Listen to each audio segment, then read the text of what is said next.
Hi thinking minds, how about you all? I briefly present the second half of the first chapter. In order to have a faint idea, you are going to see evidences about how the geometrical pattern appears and is repeated on all the proportions of the pharaoh's architecture, which was built during the second half of the ancient Egyptian history. It is to say, to the end of their culture about the year 30 BC. I hope you enjoy this second part of the chapter and spend a super time, and all of this awakes your interest to search more and more. If you want to share my bibliography about the architecture of the temples in order to work on your own, you only have to contact me. Make me know, and if you want to focus my attention on any particular temple or matter, you can tell me your wish. It is sure there is a lot to tell and share. As always, we will meet on the next chapter of The Finding. As it happened after the Ancient Kingdom, when the Middle Kingdom was over, Egypt sank into different political territorial crises, called by historians intermediate periods. When the Middle Kingdom finished, and so did the Second Intermediate Period, the New Kingdom appeared, and after it, the Persian occupation and the Ptolemaic Kingdom.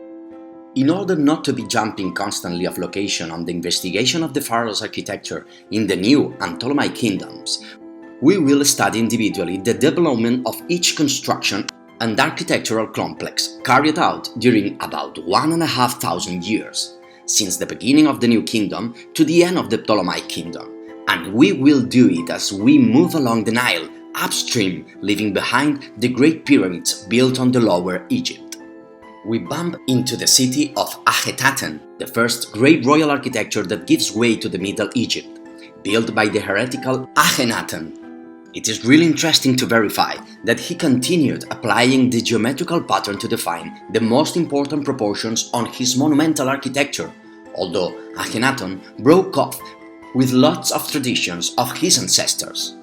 Following our trip to Upper Egypt, we stop at Abydos, where Seti I designed his great temple, finished in times of Ramses II, using the geometrical pattern on the main proportions in its structure.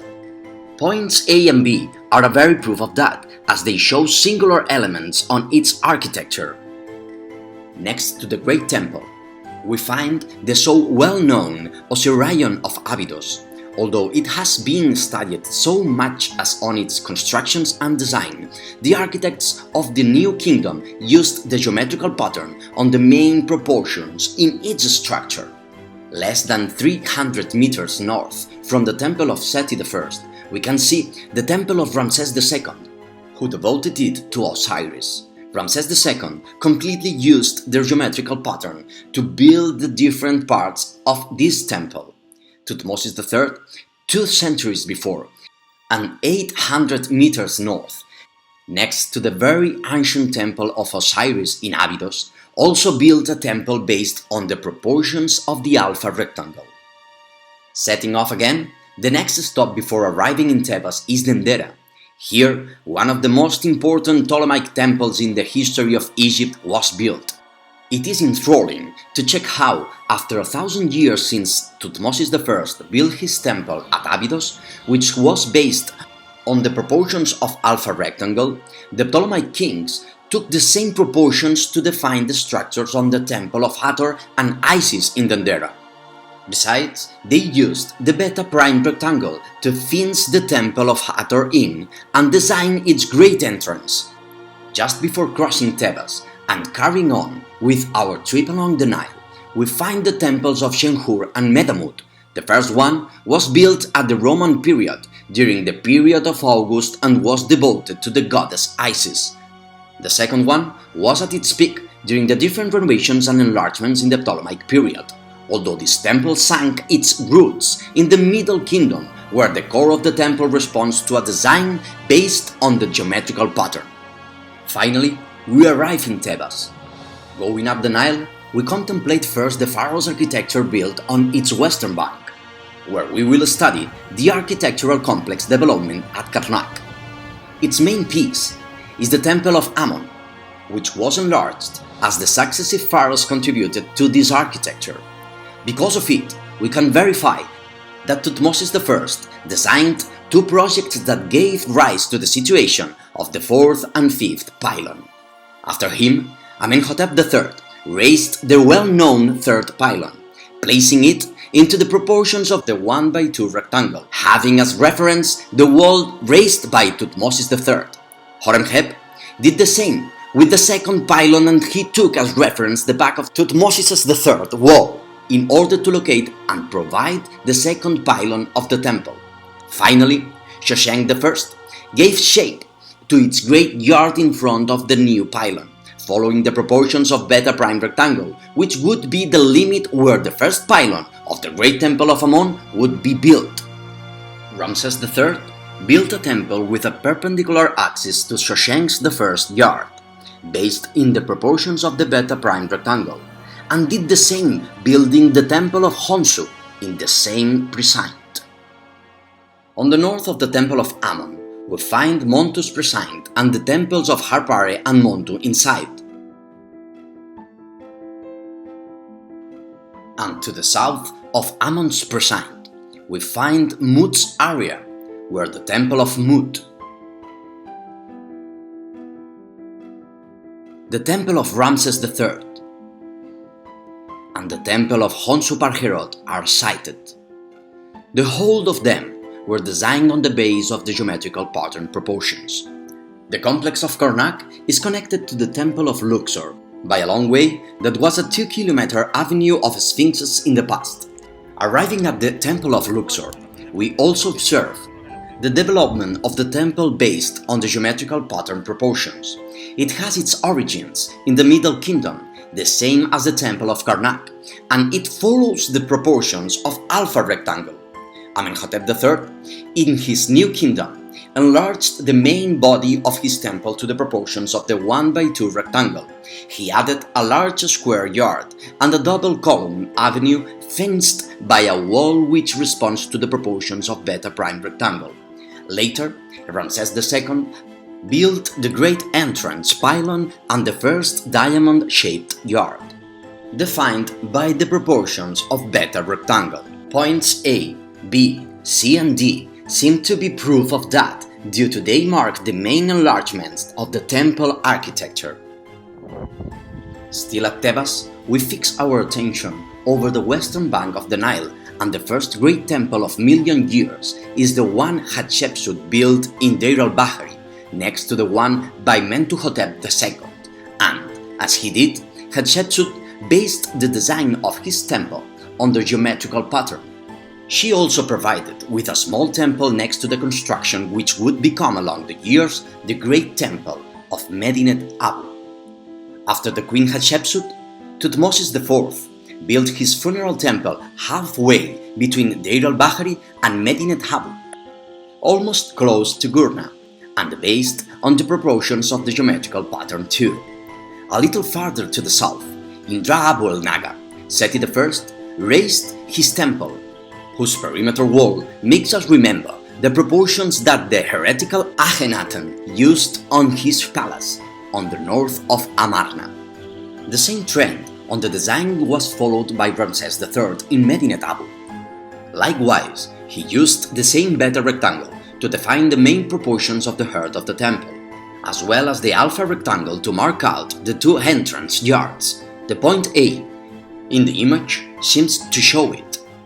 It is even compelling to recognize how the geometrical pattern was used to design the entrance pylon thousands of years before the Ptolemaic kings did the same in Dendera. Before saying goodbye to Tebas, we cannot live without checking the underground tombs along the Valley of the Kings. We can study this mysterious area, covering chronologically its most characteristic tombs, and we realize how Hatshepsut, Amenhotep II, Thutmose IV, Amenhotep III, Akhenaten, Tutankhamen, Horemheb, Ramses I, Seti I, Ramses II,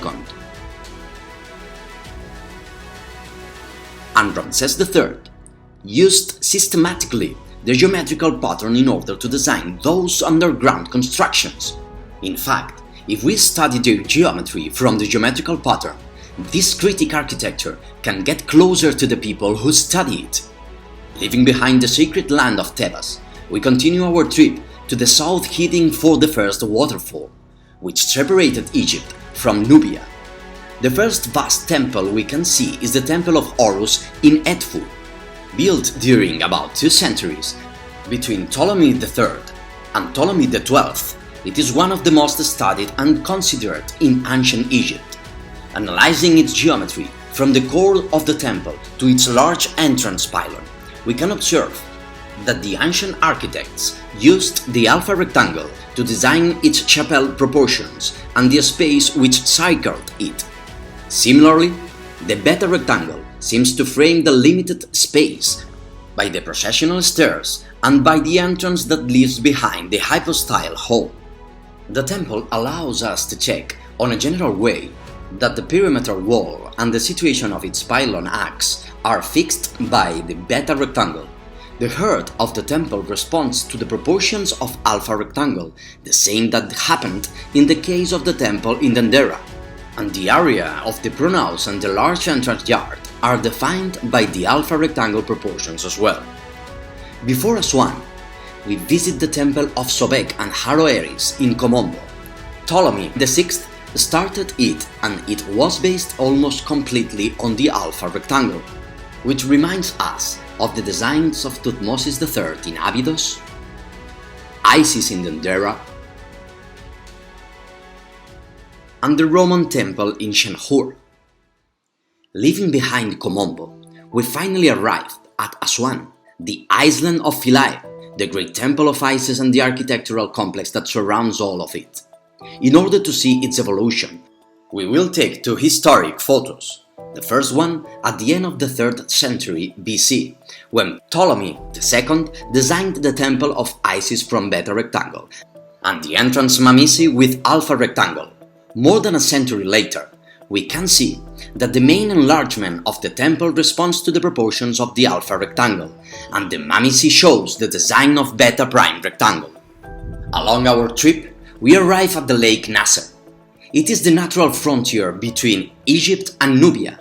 In this land, close to the pharaohs, some of the most impressive temples were built. After the constructions of the Great Aswan Dam in the 60s, some of these temples had to be moved in order to be preserved due to the dramatic rise of the water level.